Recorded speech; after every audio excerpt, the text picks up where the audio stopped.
18ನೆಯ ದಿನದ ಯುದ್ಧ ಇವತ್ತು ಕೂಡ ರಣರಂಗ ನಿಜವಾಗಿಯೂ ರಣಭೀಕರವಾಗಿತ್ತು. ಇರಾನಿನ ಮೇಲೆ ಅಮೆರಿಕ ಇಸ್ರೇಲ್ನ ದಾಳಿಗಳು ಅದೇ ಪ್ರಮಾಣದಲ್ಲಿ ನಡೀತಾ ಇದ್ದಾವೆ. ಇರಾನ್ ಅಕ್ಕಪಕ್ಕದ ಮಧ್ಯಪ್ರಾಚ್ಯದ ರಾಷ್ಟ್ರಗಳು ಸೇರಿದಂತೆ ಇಸ್ರೇಲಿನ ಮೇಲಿನ ದಾಳಿಯನ್ನು ಮುಂದುವರೆಸಿದೆ.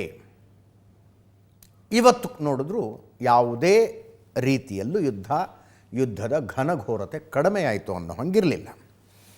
ದುಬೈ ವಿಮಾನ ನಿಲ್ದಾಣದ ಮೇಲೆ ಸತತ 2ನೆಯ ದಿನಗಳ ಯುದ್ಧ ಶುರುವಾದ ನಂತರದ 3ನೆಯ ದಿನದ ದಾಳಿ ಇದು. ದುಬೈ ವಿಮಾನ ನಿಲ್ದಾಣದಲ್ಲಿ ಜೆಟ್ ಫ್ಯೂಯಲ್ ಸಂಗ್ರಹಿಸಿಟ್ಟಿದ್ದ ಟ್ಯಾಂಕರ್ಗಳ ಮೇಲೆ ಇರಾನ್ ಗುರಿ ಇಟ್ಟು ದಾಳಿ ನಡೆಸಿತು. ಆ ಟ್ಯಾಂಕರ್ಗಳು ಹೊತ್ಕೊಂಡು ಉರಿತಾ ಇದ್ದಾವೆ.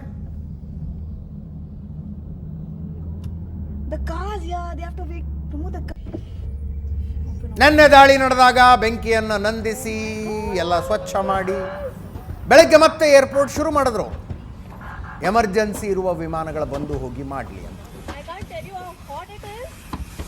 ಏನೊಂದು 50-100 ವಿಮಾನಗಳು ಬಂದಿದ್ವೋ ಇಲ್ವೋ ಮತ್ತೆ ದಾಳಿ ಆಯಿತು.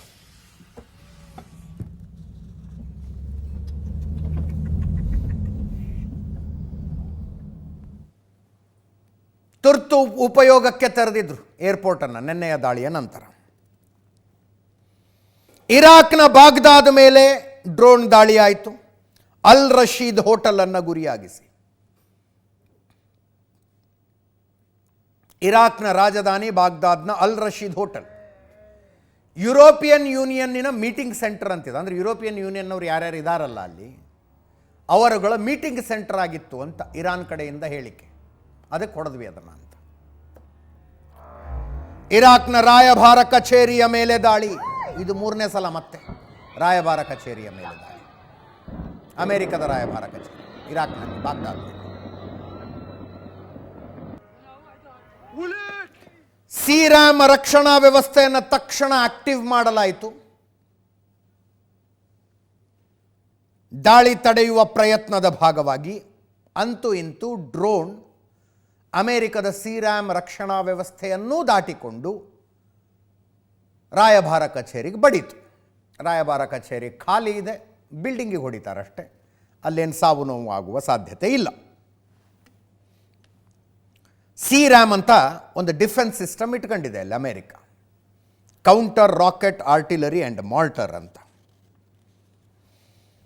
ಇನ್ನು ಈ ಕಡೆಯಿಂದ ಜಂಟಿ ಪಡೆಗಳು ಇರಾನಿನ IRGC ನೌಕಾಪಡೆಯ ಪ್ರಧಾನ ಕಚೇರಿಯ ಮೇಲೆ ದಾಳಿ ನಡೆಸಿತು. ಮಿಲಿಟರಿ ಗುಪ್ತಚರ ನೌಕಾ ಗುಪ್ತಚರ ಘಟಕದ ಮೇಲೆ ನಿಖರವಾದ ದಾಳಿ. IRGC ನೌಕಾಪಡೆಯ ಪ್ರಧಾನ ಕಚೇರಿ.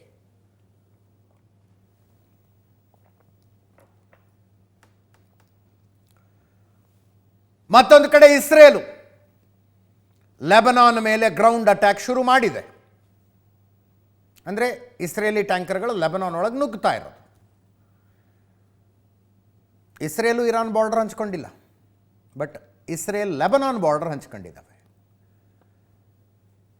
ಇಸ್ರೇಲಿನ ನಾರ್ದರ್ನ್ ಮೋಸ್ಟ್ ಪಾಯಿಂಟ್ಗೆ ಲೆಬನಾನ್ ಟಚ್ ಆಗುತ್ತೆ, ಲೆಬನಾನಿನ ಸದರ್ನ್ ಮೋಸ್ಟ್ ಪಾಯಿಂಟ್. ಇಸ್ರೇಲಿ ಸೇನೆಗಳು ಲೆಬನಾನಿನ ಒಳಗೆ ನುಗ್ಗುತ್ತಾ ಇದ್ದಾವೆ.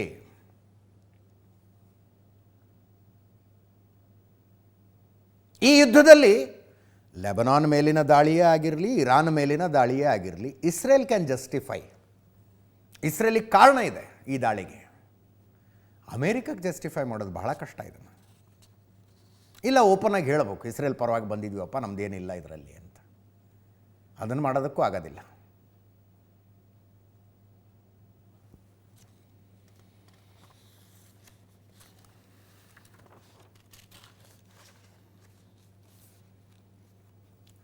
ಇಸ್ರೇಲ್ನವರು ಲೆಬನಾನ್ನಲ್ಲಿ ನಡೆಸಿದಂಥ ದಾಳಿಯಲ್ಲಿ ಹಿಜ್ಬುಲ್ಲಾ ಭಯೋತ್ಪಾದಕ ಸಂಘಟನೆಯ ಡ್ರೋನ್ ಲಾಂಚ್ ಪ್ಯಾಡ್ ಮೇಲೆ ದಾಳಿ ನಡೆಸಿದ್ದಾರೆ.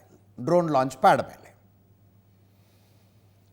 ಅಮೆರಿಕದ ಯುದ್ಧ ವಿಮಾನಗಳು ಇರಾನ್ನ ಸೇನಾ ನೆಲೆಗಳನ್ನು ಧ್ವಂಸ ಮಾಡಿದ್ವು.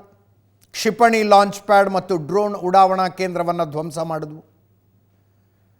ಅಬ್ರಹಂ ಲಿಂಕನ್ ಯುದ್ಧ ನೌಕೆಯ ಮೂಲಕ ಅಮೆರಿಕ ಹೇಗೆ ಕಾರ್ಯಾಚರಣೆ ನಡೆಸ್ತಾ ಇದೆ ಅನ್ನುವುದಕ್ಕೆ ಒಂದು ವಿಡಿಯೋ ರಿಲೀಸ್ ಮಾಡ್ತೀವತ್ತು ಅಮೆರಿಕ. ಎಪಿಕ್ ಫ್ಯೂರಿ ಕಾರ್ಯಾಚರಣೆಯ ವಿಡಿಯೋ. ಜಂಟಿ ದಾಳಿಯಲ್ಲಿ, ಅಮೆರಿಕ ಇಸ್ರೇಲಿನ ಜಂಟಿ ದಾಳಿಯಲ್ಲಿ ಇರಾನಿನ ಬಾಹ್ಯಾಕಾಶ ಸಂಶೋಧನಾ ಕೇಂದ್ರದ ಕಟ್ಟಡವನ್ನು ಧ್ವಂಸ ಮಾಡಿದ್ರು.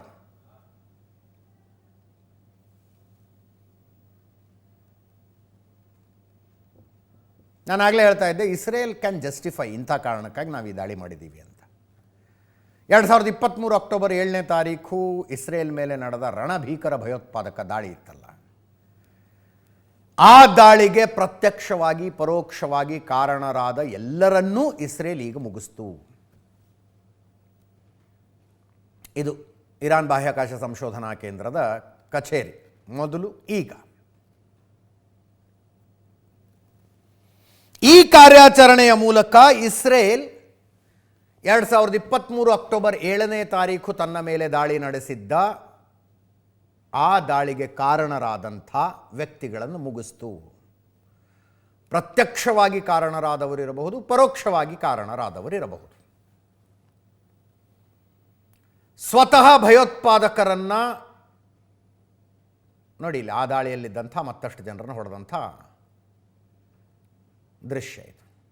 ಗೊತ್ತೇ ಆಗೋದಿಲ್ಲ ಅವ್ರಿಗೆ, ತಮ್ಮ ಪಾಡಿಗೆ ತಾವು ಭೂಮಿ ಮೇಲೆ ಏನೋ ಮಾಡ್ಕೊಂಡಿರ್ತಾರೆ, ಸ್ಯಾಟಲೈಟ್ಗಳು ಕಣ್ಣು ಇಟ್ಕೊಂಡಿರ್ತವೆ ಅನ್ನೋದು ಗೊತ್ತಾಗೋದಿಲ್ಲ. ಅಕ್ಯುರಸಿ ಇಸ್ ಅಕ್ಯುರಸಿ ಬಿಡಿ, ಅದರಲ್ಲೇನು. ನೋಡಿ ಅಲ್ಲಿ ಬೀಳ್ತಾವೆ ಮೇಲಿಂದ.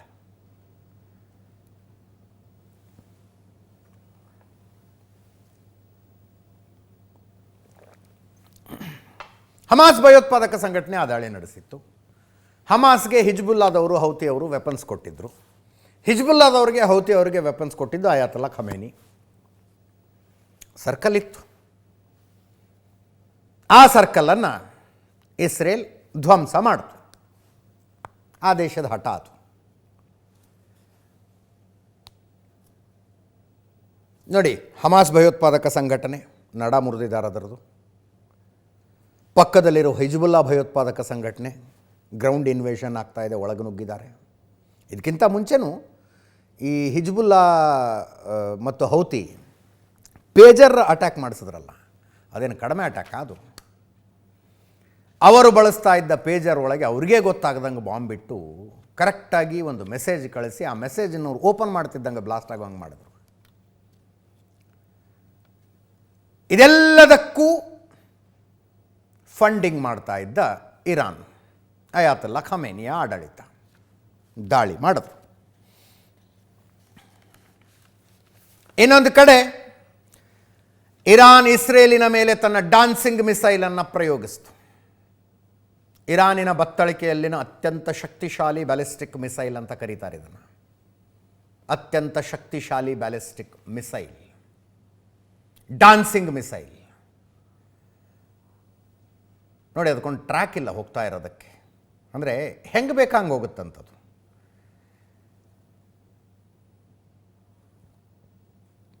ಇಸ್ರೇಲ್ ಹತ್ರ ಐರನ್ ಡೋಮ್ ಇದೆ. ಶತ್ರು ದೇಶಗಳ ಕಡೆಯಿಂದ ಯಾವುದೇ ಮಿಸೈಲು, ಡ್ರೋನು, ರಾಕೆಟ್ಟು ಏನೇ ಬಂದರೂ ಐರನ್ ಡೋಮ್ ಅಲರ್ಟ್ ಆಗುತ್ತೆ. ಅದನ್ನು ಆಕಾಶದಲ್ಲೇ ಹೊಡೆದುರುಳಿಸುವುದಕ್ಕೆ ಏರ್ ಡಿಫೆನ್ಸ್ ಸಿಸ್ಟಮ್ನಿಂದ ಒಂದು ಮಿಸೈಲ್ ಲಾಂಚ್ ಆಗುತ್ತೆ. ಆ ಮಿಸೈಲ್ ಅಪ್ ಟು 99% ಶತ್ರು ಡ್ರೋನ್ಗಳನ್ನು, ರಾಕೆಟ್ಗಳನ್ನು, ಮಿಸೈಲ್ಗಳನ್ನು ಆಕಾಶದಲ್ಲೇ ಹೊಡೆದಾಕತ್ತೆ. ಆದರೆ ಇದು ಒಂದೇ ಪಾತ್ನಲ್ಲಿ ಹೋಗೋದಿಲ್ಲ, ಡಾನ್ಸ್ ಮಾಡ್ಕೊಂಡು ಹೋಗುತ್ತಂತೆ. ಇರಾನ್ ಇದಕ್ಕೆ ಸೆಜ್ಜಿಲ್ ಬ್ಯಾಲಿಸ್ಟಿಕ್ ಮಿಸೈಲ್ ಅಂತ ಹೆಸರಿಟ್ಟಿದೆ. ಸೆಜ್ಜಿಲ್ ಅಂದರೆ ಅಲ್ಲಿನ ಭಾಷೆಯಲ್ಲಿ ಎಂಥ ಬೆಂಕಿಯ ಕಲ್ಲು ಅಂತ ಅರ್ಥ. ಬೆಂಕಿಯ ಕಲ್ಲು ಅಥವಾ ಕಲ್ಲಿನ ಬೆಂಕಿ. ಅದನ್ನು ಇವತ್ತು ಟೆಲ್ ಅವೀವ್ ಮೇಲೆ ಇರಾನ್ ಪ್ರಯೋಗಿಸ್ತು. ಇಲ್ಲಿ ತನಕ 700 ಮಿಸೈಲು, 3600 ಡ್ರೋನ್ಗಳನ್ನು ಇರಾನ್ ಬಳಸಿದ ಹಾಗಾಗಿದೆ. 1990ರಲ್ಲೇ ಈ ಮಿಸೈಲಿನ ಡೆವಲಪ್ಮೆಂಟನ್ನು ಇರಾನ್ ಆರಂಭಿಸಿತ್ತು. 1990 ಇರಾನಿನ ಸ್ವದೇಶಿ ಡ್ರೋನ್ ಇದು. ಬ್ಯಾಲಿಸ್ಟಿಕ್ ಮಿಸೈಲು ಪರ್ಷಿಯನ್ ಭಾಷೆಯಲ್ಲಿ ಸೆಜ್ಜಿಲ್ ಅಂದರೆ ಬೆಂಕಿಯ ಕಲ್ಲು ಅಂತ ಅರ್ಥ. 2008ರಲ್ಲಿ ಮೊದಲ ಸಲ ಪರೀಕ್ಷೆ ಮಾಡಿದ್ರು. ಫಸ್ಟ್ ಟ್ರಯಲ್ನಲ್ಲಿ 800 ಕಿಲೋಮೀಟರ್ ಹೋಗಿತ್ತಿತ್ತು. ಆ ನಂತರ ಅದನ್ನು ಡೆವಲಪ್ ಮಾಡ್ತಾ ಬಂದರು. 2009ರಲ್ಲಿ ಎರಡನೇ ಸಲ ಪ್ರಯೋಗ ಮಾಡ್ತಾರೆ. ಇದರ ಗೈಡೆನ್ಸ್ ಸಿಸ್ಟಮು, ನ್ಯಾವಿಗೇಷನ್ ಸಿಸ್ಟಮ್ಸ್ನಲ್ಲಿ ಸುಧಾರಣೆ ಮಾಡಿರ್ತಾರೆ. ಹಂತ ಹಂತವಾಗಿ ಡೆವಲಪ್ ಮಾಡ್ತಾ ಮಾಡ್ತಾ ಮಾಡ್ತಾ 6ನೆಯ ಟೆಸ್ಟ್ ಮಾಡಿದಾಗ 2000 ಕಿಲೋಮೀಟರ್ನ ಗುರಿಯನ್ನು ಇದು ತಲುಪಿತ್ತು. 2000 ಕಿಲೋಮೀಟರ್ ಅಂದರೆ ಇಸ್ರೇಲ್ ತಲುಪಿತು ಅಂತ ಅರ್ಥ. ಆಪರೇಷನ್ 2 ಪ್ರಾಮಿಸ್ನ ಅಂತ ಹೆಸರಿಟ್ಟಿದ್ದಾರೆ ಇರಾನ್ನವರು.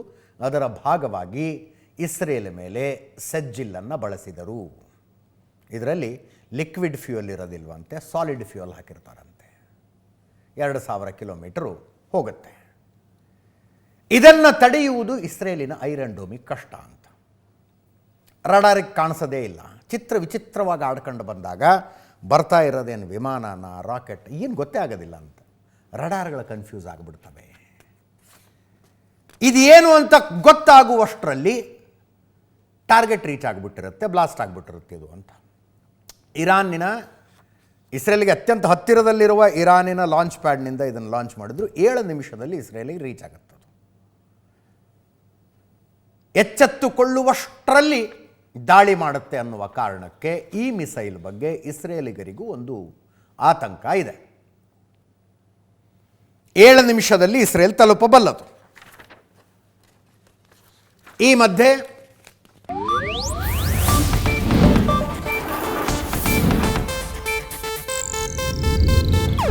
ಇದು ಏಷ್ಯಾನೆಟ್ ನ್ಯೂಸ್ ನೆಟ್ವರ್ಕ್ ಪ್ರಸ್ತುತಿ.